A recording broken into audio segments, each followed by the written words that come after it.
Hello dear future doctors, how are you all? Today we are going to discuss structural organization in animals.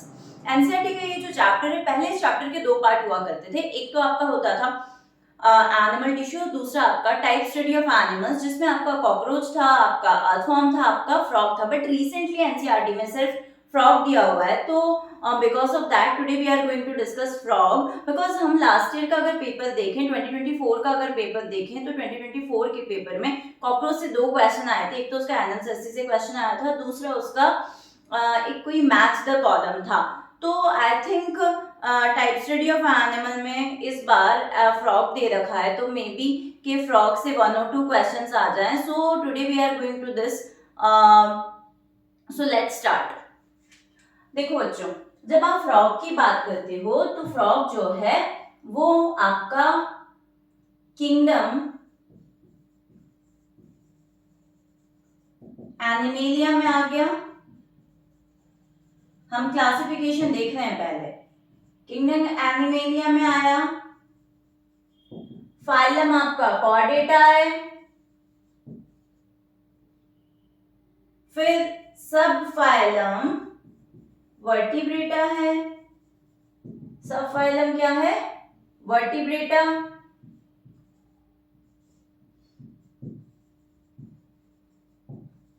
फिर इनकी जो super class है वो है Tetrapoda.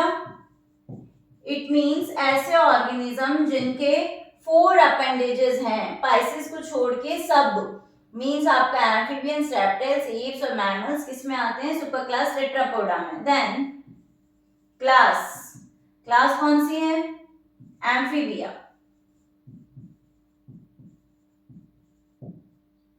Order Anura. Okay, अब हम जो फ्रॉग पढ़ने वाले हैं, इंडियन फ्रॉग की बात चल रही है। Indian frog is Rana tigrina. Rana tigrina, और इसकी जो फैमिली है वो रेनिडी है। तो यहाँ पे, और इसका जो साइंटिफिक नेम है वो है राना टिग्रीना। राना इसका क्या है? जीनस है। अब फ्रॉग को आपने कहा कि ये एम्फीबिया क्लास में रखा गया है। एम्फीबिया का मतलब हो गया कि ऐसे ऑर्गेनिज्म जो दो जगह पे सर्वाइव कर पाते हैं। तो frog can survive on land and in water. दोनों जगह पे वो रह सकते हैं, इसलिए आपने उनको क्या बोला? एम्फीबियंस। ठीक है, उसके बाद हमने कहा कि ये जो ऑर्गेनिज्म है ये कोल्ड ब्लडेड है। कैसे हैं? कोल्ड ब्लडेड है। कोल्ड ब्लडेड ऑर्गेनिज्म जो है उनका कांस्टेंट बॉडी टेम्परेचर नहीं है। ठीक है, कोल्ड ब्लडेड को ही आप कहते हो पोइकिलोथर्म। क्या कहते हो? पोइकिलोथर्म्स। चलिए, उसके बाद ये जो ऑर्गेनिज्म है, आपके जो फ्रॉग्स हैं या जो एम्फीबियंस हैं, ये आपको जनरली रेनी सीजन और इनका जो ब्रीडिंग सीजन होता है तभी देखने को मिलते हैं। ये समर में और विंटर में दिखाई नहीं देते। ये अपने आप को उस हॉट और कोल्ड वाली जो कंडीशन है उससे प्रोटेक्ट रखना चाहते हैं। तो उस समय पे ये अपनी मेटाबॉलिक रिएक्शन को स्लो डाउन कर लेते हैं, और वो जो प्रोसेस है जो समर और विंटर में ये शो करते हैं उस टाइम पे बाहर नहीं दिखाई देते हैं और अपनी मेटाबॉलिक रिएक्शन को स्लो डाउन कर लेते हैं। उस पर्टिकुलर प्रोसेस को हम कहते हैं aestivation. Aestivation for summer sleep and hibernation. Hibernation for winter sleep. Hibernation for winter sleep. ठीक है, ये बात हुई। तो आपने कहा लैंड पे रह सकते हैं, इनका बॉडी जो है वो कैसा है? ये वार्म ब्लडेड और कोल्ड ब्लडेड है। एस्टिवेशन और हाइबरनेशन को शो करते हैं। ठीक है, उसके बाद इन ऑर्गेनिज्म की मॉर्फोलॉजी की अगर बात की जाए, मॉर्फोलॉजी की अगर आप बात करोगे तो बाहर से ये जो ऑर्गेनिज्म है इनकी बॉडी 2 पार्ट में डिवाइड होती है। एक इनका होता है हेड और दूसरा होता है ट्रंक, ठीक है। और बाहर से इनकी जो बॉडी है, ठीक है, इनकी जो स्किन है वो कैसी होती है, स्मूथ और स्लिपरी। स्किन कैसी है, स्मूथ एंड स्लिपरी। स्किन जो है आपका मॉइस्ट है, स्मूथ और स्लिपरी है। ऐसा क्यों है, क्योंकि it is covered by layer of mucus. किससे कवर्ड होता है, ये म्यूकस के लेयर से कवर्ड होता है। उसके बाद अगर हम मॉर्फोलॉजी की जब बात कर रहे हैं तो इनके कलर की आप बात करोगे तो कलर जो है डोर्सल सरफेस पे ऑलिव ग्रीन कलर होता है। कैसा कलर होता है, ऑलिव ग्रीन, और उसके ऊपर डार्क स्पॉट्स होते हैं, ठीक है। और अगर इनका वेंट्रल सरफेस देखें, डोर्सल अपर वेंट्रल लोअर, तो हमने बोला वेंट्रल सरफेस देखें तो वो वेंट्रल सरफेस जो है वो कैसा होता है, पेल येलो। कैसा है, पेल येलो। चलिए, अब जब मैंने कहा कि इनके यहाँ पे नेक और टेल एब्सेंट है, टेल इनकी जब इनका डेवलपमेंट होता है तो इनकी लार्वल स्टेज में टेडपोल में देखने को मिलती है, अदरवाइज एब्सेंट है। तो हेड और ट्रंक, हेड पे जब आपने बात करा तो वहां पे क्या प्रेजेंट है, one pair of I, one pair of nose, sorry one pair of nostril,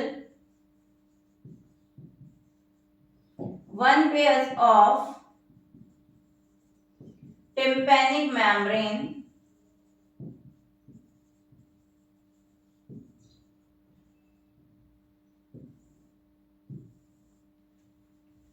जब आपने बोला वन पेयर ऑफ आई, ठीक है, इनके यहाँ पे जो आई होती हैं, ठीक है, ये बल्जिंग आई बॉल्स हैं, ठीक है, और ये आई बॉल्स कवर्ड होते हैं आईलिड से। किससे कवर्ड होते हैं, आईलिड से। इनके यहाँ पे अपर और लोअर दोनों आईलिड प्रेजेंट है, पर इनका जो अपर आईलिड है वो इमूवेबल है, लोअर आईलिड मूवेबल है। And apart from that they have nictitating membrane. कौन सा मेम्ब्रेन, निक्टिएटिंग मेम्ब्रेन। इस निक्टिएटिंग मेम्ब्रेन को आप थर्ड आईलिड भी कहते हो। इस निक्टिएटिंग मेम्ब्रेन का काम ये होता है कि जब फ्रॉग वाटर में होता है तो उस टाइम पे उसको प्रोटेक्ट करके रखना, उसके आईज को प्रोटेक्ट करके रखना, ये किसका काम है, निक्टिएटिंग मेम्ब्रेन का। उसके बाद one pair of nostril and then tympanic membrane. One pair of tympanic membrane, ये इनके ईयर को रिप्रेजेंट करते हैं। किसका, ईयर को। जैसे हमारे यहाँ तो ईयर पिन्ना, इससे पता चल रहा है, उनके यहाँ पे पिन्ना नहीं है। टिम्पैनिक मेम्ब्रेन से पता चलता है कि one pair of year present है। उसके बाद हम ये कह सकते हैं फ्रॉग के अंदर सेक्सुअल डायमॉर्फिज्म होती है। क्या होता है फ्रॉग के अंदर, सेक्सुअल डायमॉर्फिज्म होती है। What is the meaning of sexual dimorphism, ऐसे ऑर्गेनिज्म जिनमें मेल और फीमेल बाहर से देखने पे पता लग जाए कि this is the male frog, this is the female frog, और इस तरह की कंडीशन आपकी क्या कहलाती है, सेक्सुअल डायमॉर्फिज्म, ठीक है। तो फ्रॉग में ऐसा कैसे पता चलता है, क्योंकि फ्रॉग, मेल फ्रॉग के पास कुछ स्पेसिफिक फीचर होते हैं, और वो स्पेसिफिक फीचर में पहला जो फीचर है that is presence of vocal sex.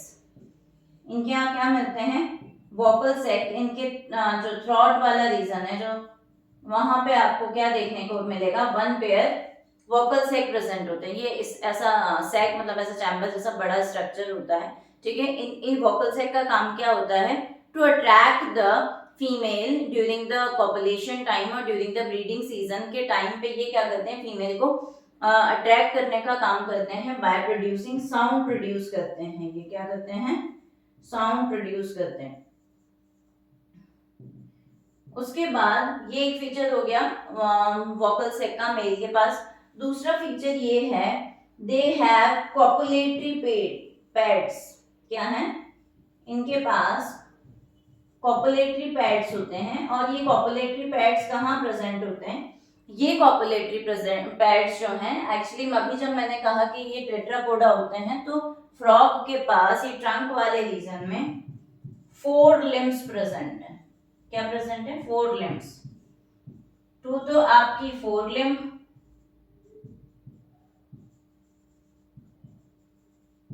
और 2 आपकी हिंड लिम्ब, ठीक है।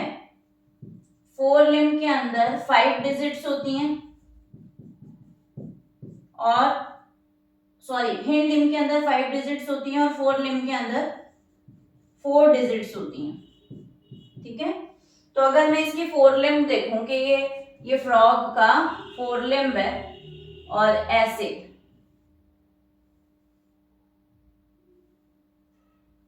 यहाँ पे 4 डिजिट्स प्रेजेंट है, ठीक है। 1 2 3 4 डिजिट प्रेजेंट है।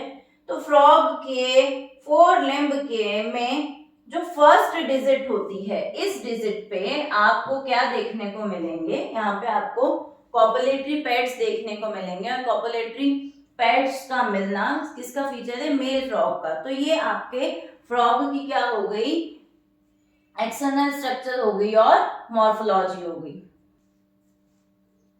आओ बच्चों, अब हम एनाटॉमी ऑफ फ्रॉग की बात कर लेते हैं। यहाँ पे एनाटॉमी में सबसे पहले मैं डाइजेस्टिव सिस्टम की बात कर रही हूँ। जब आप फ्रॉग की मोड ऑफ न्यूट्रिशन की बात करते हो, उसके डाइजेस्टिव सिस्टम की बात करते हो, तो जो फ्रॉग का मोड ऑफ न्यूट्रिशन है that is holozoic mode of nutrition and most of the animals का mode of nutrition is holozoic mode of nutrition and it is carnivorous. वो कैसा एनिमल है, कार्निवोरस एनिमल है। And one more thing about, अभी जब बात आई कि वो कार्निवोरस है, फ्रॉग में टेंडेंसी होती है कि वो अपना कलर चेंज कर लेता है, सराउंडिंग के अकॉर्डिंग अपना कलर चेंज कर लेता है, या उसके सराउंडिंग में कोई ऑर्गेनिज्म है तो उसकी इस टेंडेंसी को कहा जाता है कैमोफ्लेज। या तो ये जो टेंडेंसी उसकी है कैमोफ्लेज की, या जो प्रोटेक्टिव कलरेशन की उसकी टेंडेंसी, उसे क्या कहा जाता है, मिमिक्री कहा जाता है। ओके, अब इसके चलते जब हम डाइजेस्टिव सिस्टम की बात करते हैं, मोड ऑफ न्यूट्रिशन आपको पता चल गया। अब हम इसमें कहते हैं कि जो डाइजेस्टिव सिस्टम है, वो डाइजेस्टिव सिस्टम आपका दो चीजों से या दो पर्टिकुलर पार्ट में डिवाइड कर सकते हो इनके डाइजेस्टिव सिस्टम को। एक तो है आपका एलिमेंट्री कैनाल, क्या है एक आपका एलिमेंट्री कैनाल, और दूसरा है आपका डाइजेस्टिव ग्लैंड्स। क्या है, डाइजेस्टिव ग्लैंड्स। जब आप एलिमेंट्री कैनाल की बात करते हो तो एलिमेंट्री कैनाल की शुरुआत हुई माउथ से। माउथ ओपन होता है किसमें, ओरल या बकल कैविटी में, और ये जो ओरल या बकल कैविटी है ये ओपन होती है किसमें, फेरिंग्स में, और फेरिंग्स ओपन होता है किसमें, ईसोफेगस में। किसमें, ईसोफेगस में। ईसोफेगस जाकर के स्टमक किसमें, इंटेस्टाइन में, इंटेस्टाइन रेक्टम आपका क्लोएका, और क्लोएका किसमें, क्लोएकल अपर्चर में।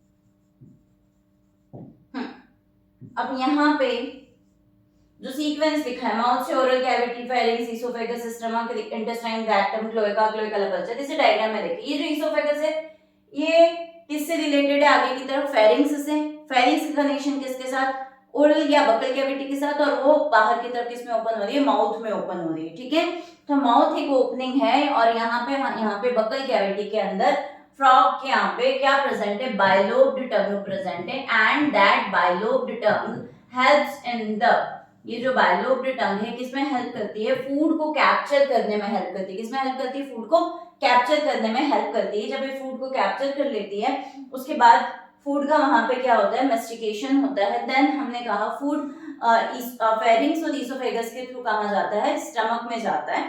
ठीक है, और स्टमक में हम बोलते हैं कि वहां पे जो स्टमक की वॉल्स हैं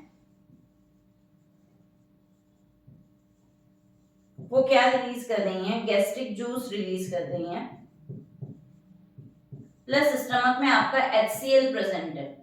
क्या प्रेजेंट है, HCl। ये दोनों मिलकर के फूड का डाइजेशन करते हैं, और यहाँ पे जो फूड का डाइजेशन हुआ वो उसके बाद वो जो फूड है वो क्या कहलाया, पार्शियली डाइजेस्टेड फूड, और वो पार्शियली डाइजेस्टेड फूड को आप कहते हो काइम।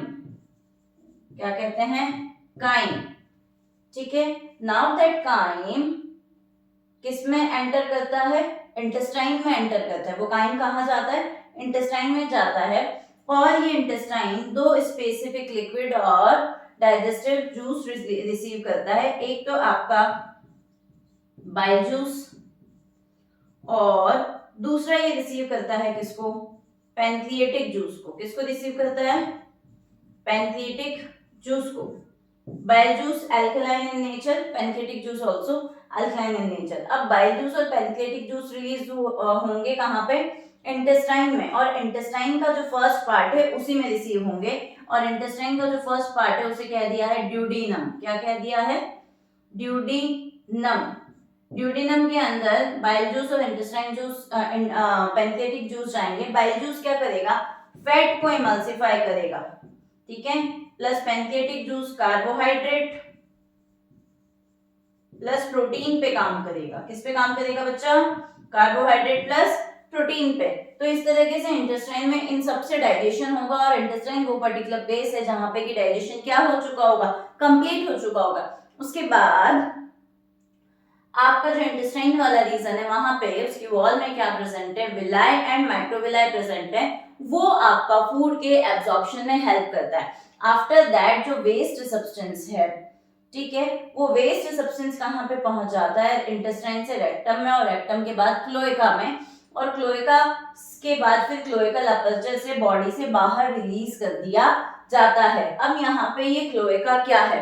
क्लोएका एक पर्टिकुलर चैम्बर लाइक स्ट्रक्चर है। It receives three opening from the excretory system, opening from the digestive system and from the reproductive system.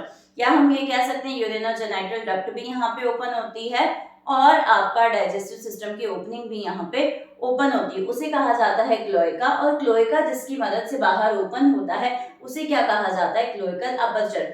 इस डायग्राम में आप ये देख सकते हैं कि ईसोफेगस, फिर स्टमक है, फिर इंटेस्टाइन है, रेक्टम है, और फिर आपका क्लोएका और क्लोएकल अपर्चर। यहाँ पे एक और बात, बाइलोब लिवर दिख रहा है। लिवर बाइल जूस को रिलीज करता है जिससे कि गॉल ब्लैडर स्टोर करने का काम करता है। फ्रॉग जो है कार्निवोरस है और उनका जो इंटेस्टाइन होता है वो कैसा होता है? छोटा होता है। ये हमें ध्यान रखने वाली बात है। हर्बिवोरस एनिमल्स का जो इंटेस्टाइन होता है वो बड़ा होता है, पर कार्निवोरस एनिमल का जो इंटेस्टाइन होता है वो कैसा होता है? छोटा होता है। जैसे कि लायन और टाइगर जो है उनका इंटेस्टाइन भी कैसा होता है?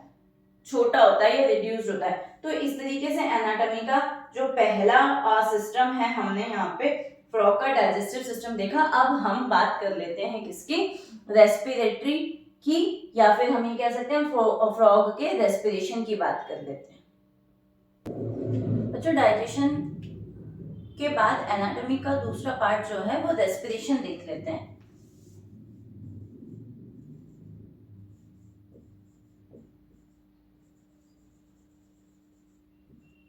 Respiration in frog.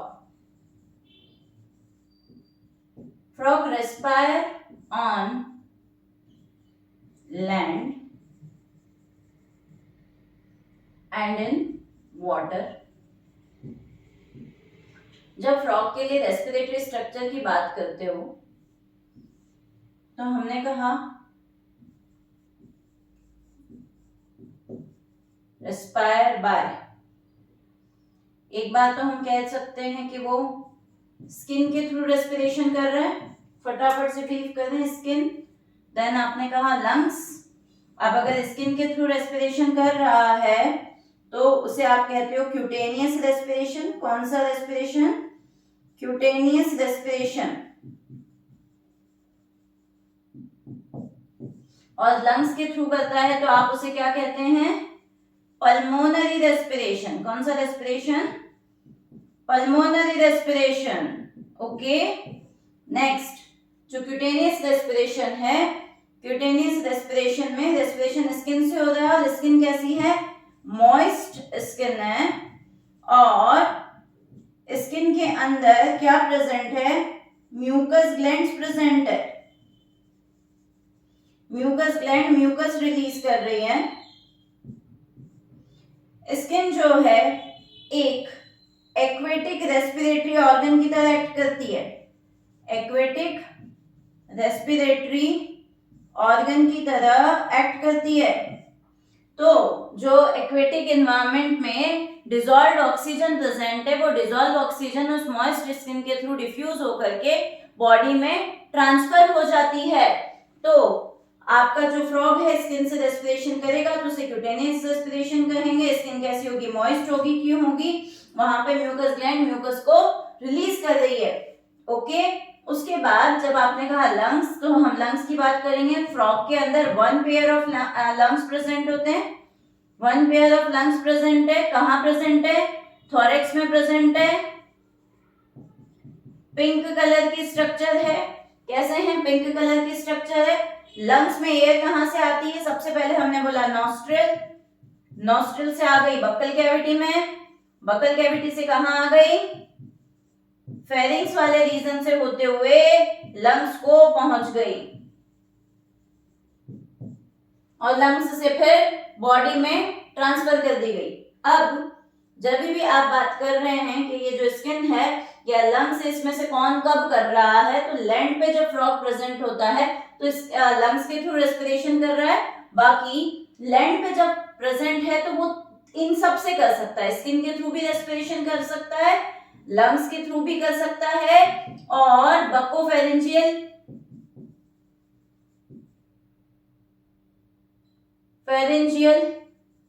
रेस्पिरेशन भी कर सकता है।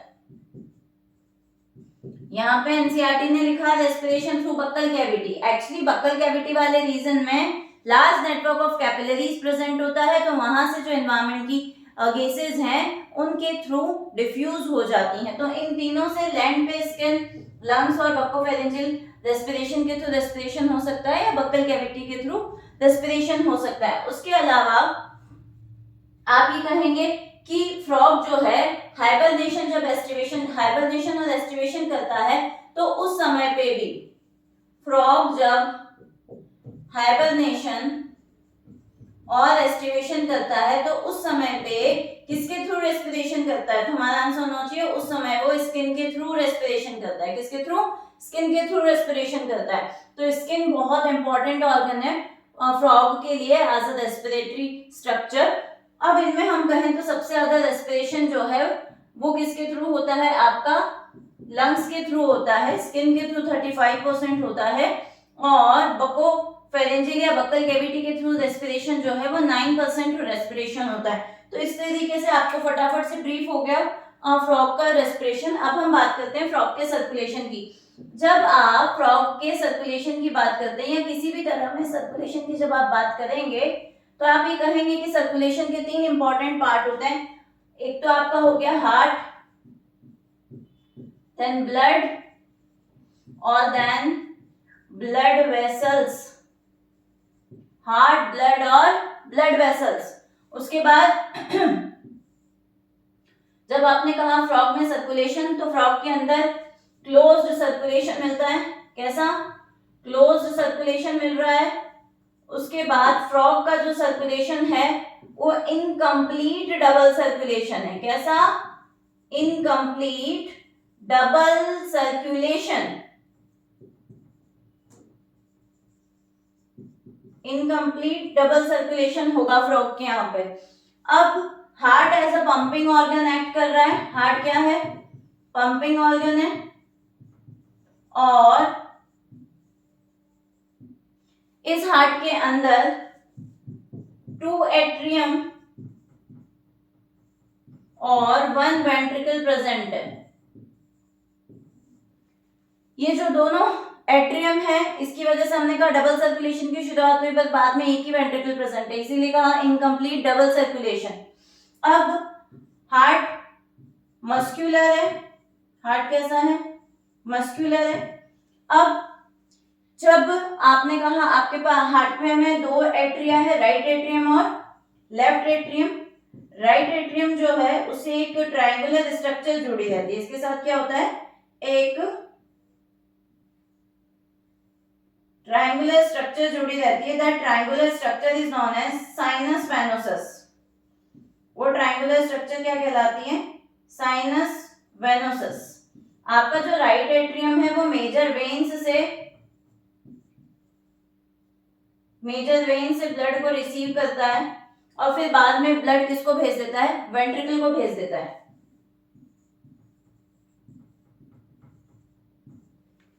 वेंट्रिकल से जो ब्लड है वहां पे एक स्पेसिफिक स्ट्रक्चर में, ग्लास चैम्बर लाइक स्ट्रक्चर में जाता है, जिसे हमने कहा कोनस आर्टेरियोसस,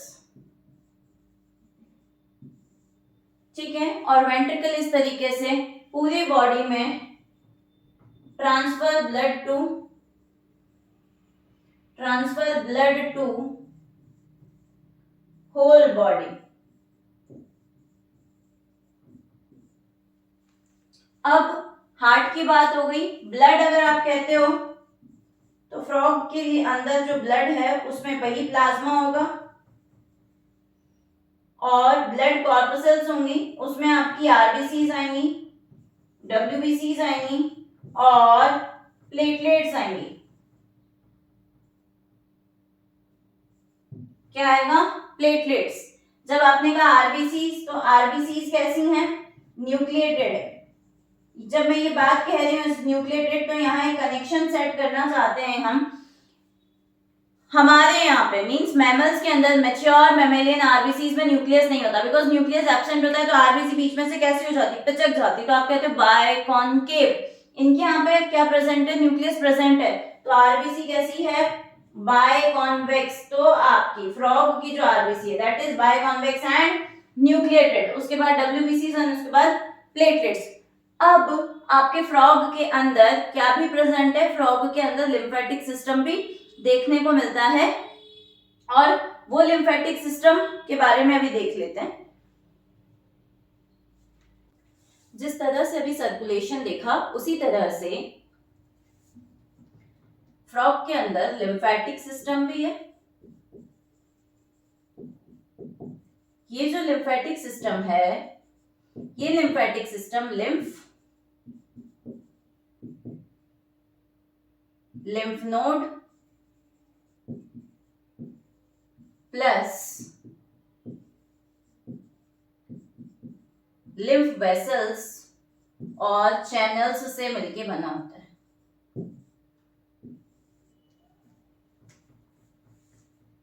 लिम्फ के अंदर न्यूट्रिएंट्स का अमाउंट कंपैरेटिवली कम होता है। अब जब हम सर्कुलेशन की बात कर चुके हैं, तो यहाँ पे ब्लड जो है, ठीक है, पंप्ड बाय मस्कुलर हार्ट,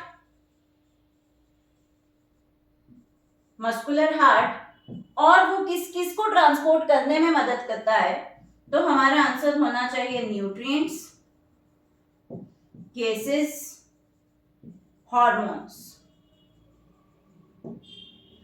एक वर्ड हमने सुना है portal system.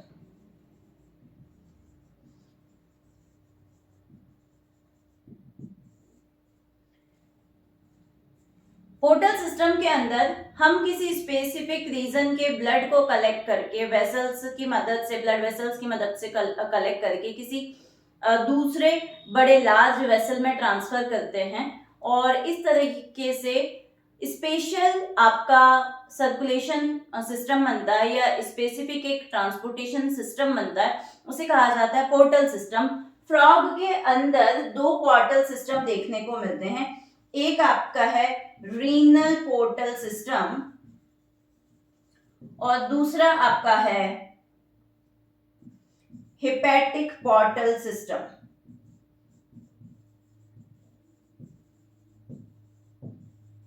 Renal portal system kidney plus, क्योंकि रीनल का मतलब क्या हो गया, किडनी प्लस लोअर लिम्स के बीच में, जबकि hepatic portal system liver and intestine के बीच में बनता है। So it is all about circulation. Now frog के अंदर एक्सक्रीशन के लिए जो सिस्टम है, एक्सक्रीटरी सिस्टम है, उसमें क्या क्या होता है वो देख लेते हैं।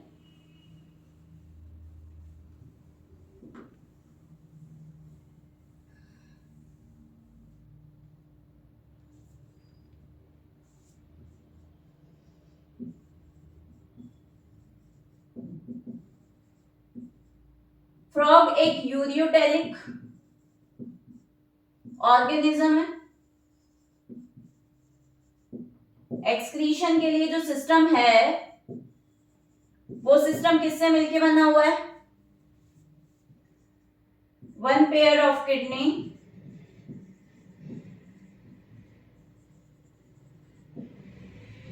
One pair of ureters,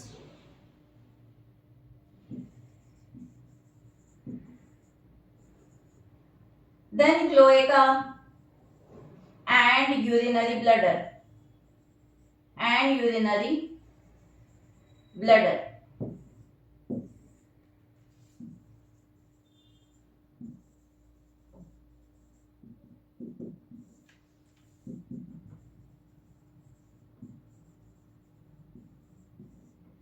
mail frog के अंदर या किडनी की पोजीशन की बात करो, चाहे मेल फ्रॉग फीमेल फ्रॉग, दोनों केस में बॉडी के पोस्टीरियर रीजन में वर्टिब्रल कॉलम के दोनों तरफ आपकी किडनी प्रेजेंट होती है। फ्रॉग की किडनी वर्टिब्रल कॉलम के दोनों साइड प्रेजेंट होती है।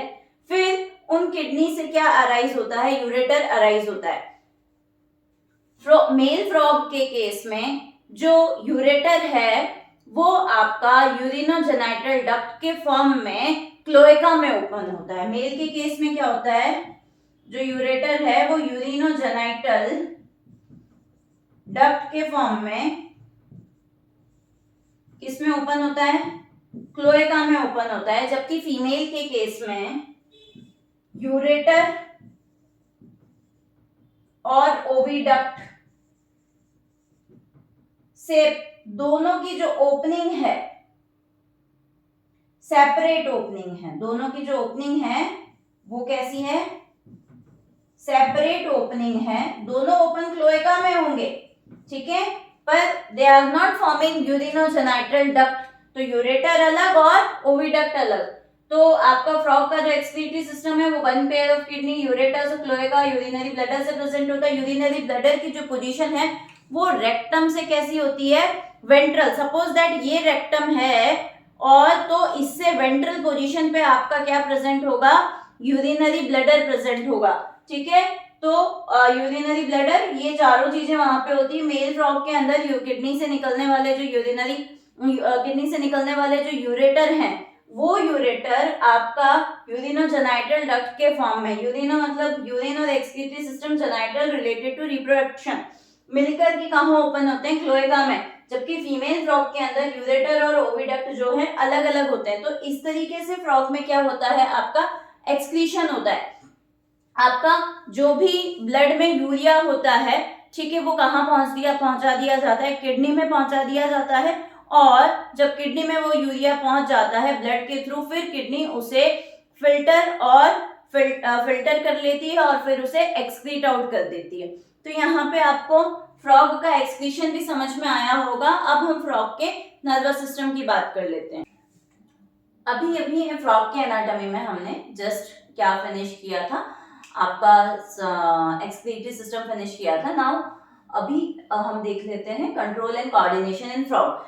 फ्रॉग क्या किसी भी ऑर्गेनिज्म में जब आप कंट्रोल एंड कोऑर्डिनेशन की बात करते हो तो दो तरह का कंट्रोल एंड कोऑर्डिनेशन होता है। दो तरह का कंट्रोल एंड कोऑर्डिनेशन मींस, एक आपका होता है chemical control and other is neural control. जब आप केमिकल कंट्रोल की बात करते हैं तो this chemical control itself consist of endocrine glands. और फ्रॉग के अंदर जो एंडोक्राइन ग्लैंड्स मिल रही है वो जस्ट ह्यूमन की तरह है। जैसे कि एक मैंने कहा आपका pituitary gland,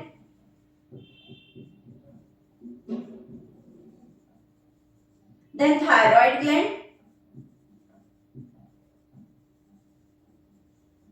then parathyroid gland,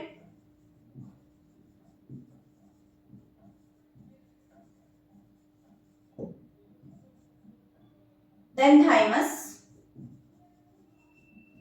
pineal, islets of Langer, islets of pancreas,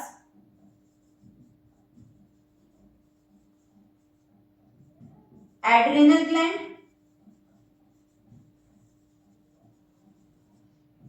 and gonads. ये सारी की सारी ग्लैंड्स फ्रॉग के अंदर देखने को मिल रही है, जस्ट लाइक ह्यूमन। अब जब आप नर्वस सिस्टम की बात करते हो तो ये नर्वस सिस्टम जो है वही आपका central nervous system, peripheral nervous system और autonomic nervous system, mean CNS, PNS और एएनएस। पेरिफेरल नर्वस, सीएनएस को भी लेंगे हम, पहले पीएनएस बता दूं। पेरिफेरल नर्वस सिस्टम की जब मैं बात कर रही हूं तो इसमें नर्व्स आ रही हैं, ठीक है। कौन कौन सी नर्व्स? एक आपकी क्रेनियल नर्व्स और दूसरा स्पाइनल नर्व्स। फ्रॉग के अंदर जो क्रेनियल नर्व्स होती है वो 10 पेयर्स होती हैं। कितनी? 10 पेयर्स, जबकि ह्यूमन के अंदर कितनी? 12 पेयर्स। तो यहाँ पे क्रेनियल नर्व्स कितनी? 10 pairs. Then autonomic nervous system की आप बात करेंगे तो इसमें पैरासिम्पैथेटिक,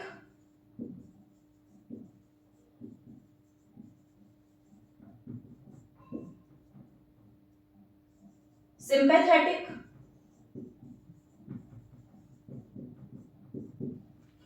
ये दो बातें हो गई। अब बात कर लेते हैं central nervous system. Central nervous system just like human दो पार्ट है। कौन से दो part? Brain and spinal cord. जब ब्रेन की बात कर रहे हो, फोर ब्रेन,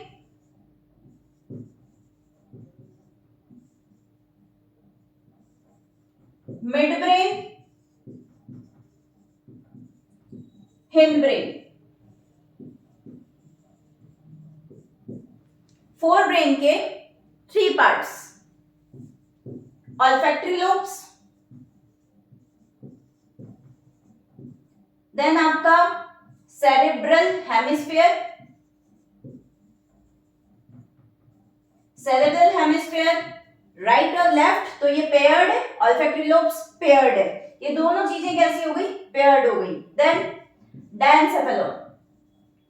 डायनसेफेलॉन जो है it is unpaired, it is unpaired.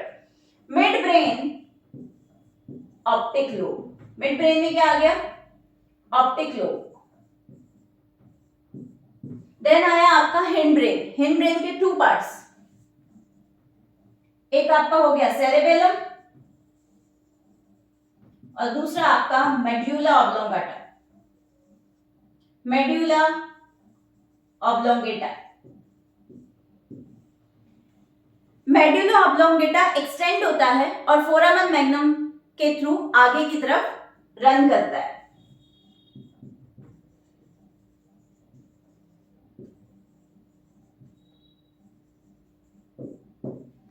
Four brain, mid brain, hind brain मिलके फ्रॉग का पूरा एक ब्रेन बना रहे हैं। This brain is packed in brain box that is known as cranium. That's why frog or amphibians categorized in craniata. Okay? And after this chemical control, neural control. जब आप neural control की बात करते हैं तो you also discuss some sensory structure. तो frog के अंदर जो sensory structure है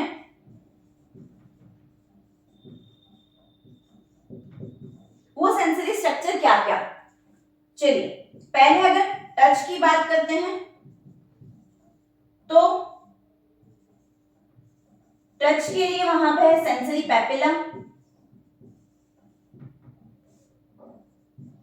स्मेल के लिए नेजल एपिथेलियम,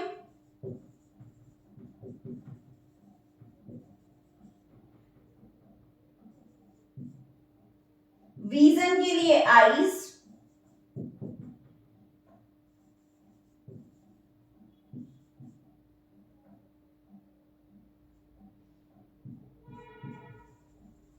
हियरिंग के लिए टिम्पैनिक मेम्ब्रेन,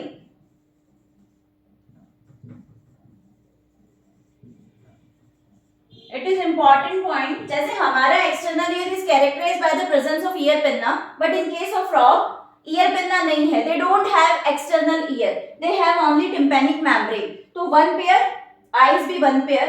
अब टेस्ट के लिए उनके पास क्या प्रेजेंट है? Taste buds. क्या प्रेजेंट है?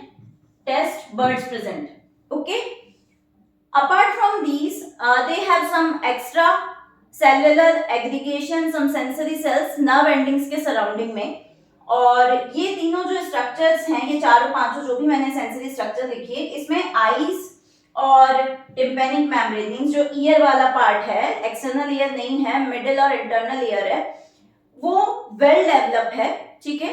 और आईज वहां पे आई ऑर्बिट में प्रेजेंट है स्कल में. सो ये इस तरीके से इनका फ्रॉग का कंट्रोल एंड कोऑर्डिनेशन जो है केमिकल और न्यूरल, वो आपको समझ में आया होगा. अब हम इनका रिप्रोडक्टिव सिस्टम देख लेते हैं. नाउ बच्चों, हम फ्रॉग की एनाटॉमी का लास्ट पार्ट देख लेते हैं, दैट इज रिप्रोडक्टिव सिस्टम. इसमें पहले मैं मेल रिप्रोडक्टिव सिस्टम की बात कर रही हूँ. जब मेल रिप्रोडक्टिव सिस्टम के लिए आप कहते हो, तो male reproductive system is made up of one pair of testis. ये टेस्टिस बॉडी के लोअर रीजन में प्रेजेंट है, जो कि येलो है कलर में, येलोइश है और ओवोइड है. ये किडनी की अपर सरफेस पे अटैच होता है, attached to the upper portion of kidney.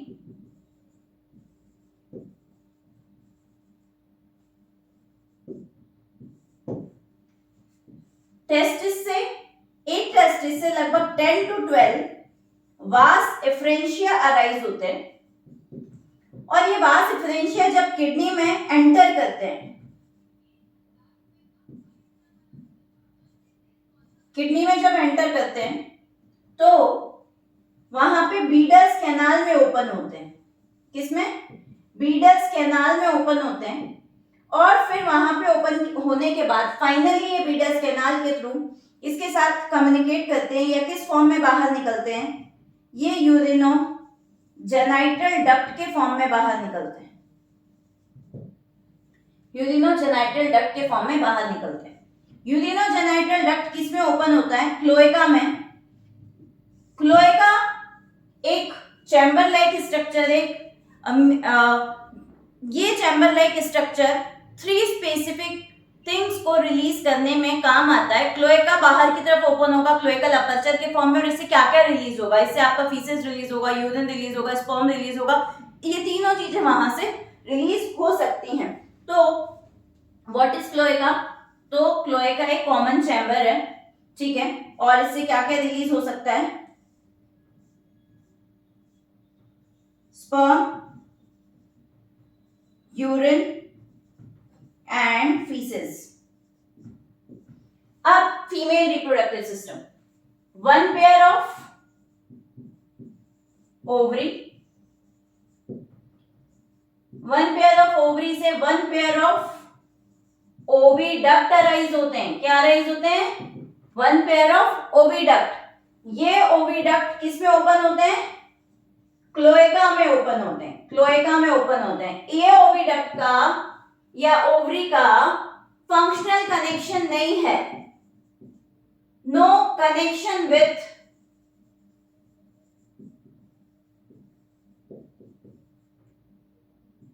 Kidney.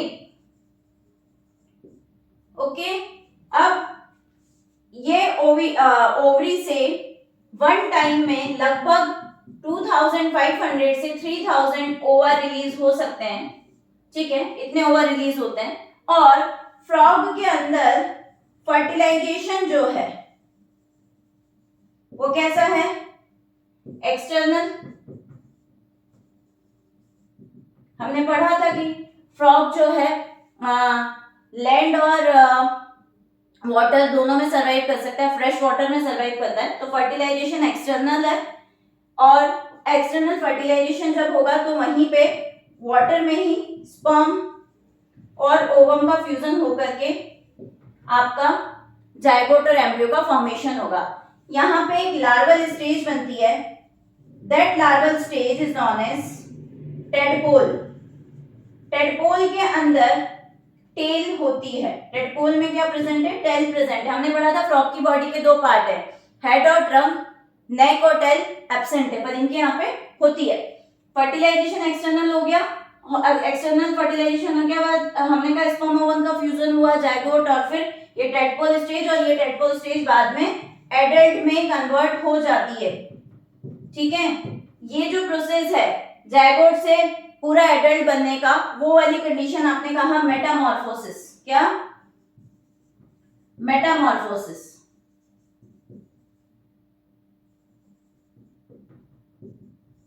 तो मेटामॉर्फोसिस के थ्रू आपका एडल्ट बन जाते हैं। ठीक है, अब फ्रॉग क्या है आपका, पहले भी बात हो चुकी है, कार्निवोरस एनिमल है। ठीक है, इसकी अगर इम्पोर्टेंस की बात की जाए तो कहीं ना कहीं क्योंकि ये कार्निवोरस है तो इंसेक्ट वगैरह को अपने न्यूट्रिशन के लिए यूज करता है, तो कहीं ना कहीं ये फूड चेन के रेगुलेशन में, फूड वेब के रेगुलेशन में, इकोसिस्टम में एक इम्पॉर्टेंट रोल प्ले कर रहा है। कहीं कहीं जगह पे फ्रॉग के बॉडी पार्ट्स को मेनली हम ये कह सकते हैं कि उनकी जो हिंड लिम्स होती हैं उनको human as a nutrition use करता है या एज अ फूड यूज करता है। ऐसा जब भी हम बात करेंगे कि क्यों आपकी हिंड लिम्स की हम बात करें, क्योंकि अभी चैप्टर के स्टार्टिंग में मैंने बताया था तुम लोगों को कि आपकी फोर लिम्स से ज्यादा हिंड लिम्स जो होती है वो कैसी होती है, थोड़ी मस्कुलर होती है, फ्लैशी होती है, तो उसे एज अ फूड यूज किया जाता है। तो it is all about your frog. I hope आपको चीजें क्लियर हो गई होगी। और बच्चों फिर भी हो सकता है कुछ चीजें नहीं समझ में आई हो, या हो सकता है कि कुछ चीजें छूट गई हो, तो let me know in the comment section. Definitely I will tell you some more things and जो भी आपको कुछ नया जानना है, कुछ मोटिवेशन चाहिए, कुछ नया पढ़ना है, जिस भी पर्टिकुलर थिंग पे आपको वीडियो चाहिए, then let me know in the comment section and wish you all the best. आप लोगों का 4th मई का एग्जाम बहुत अच्छे से जाए। Thank you so much.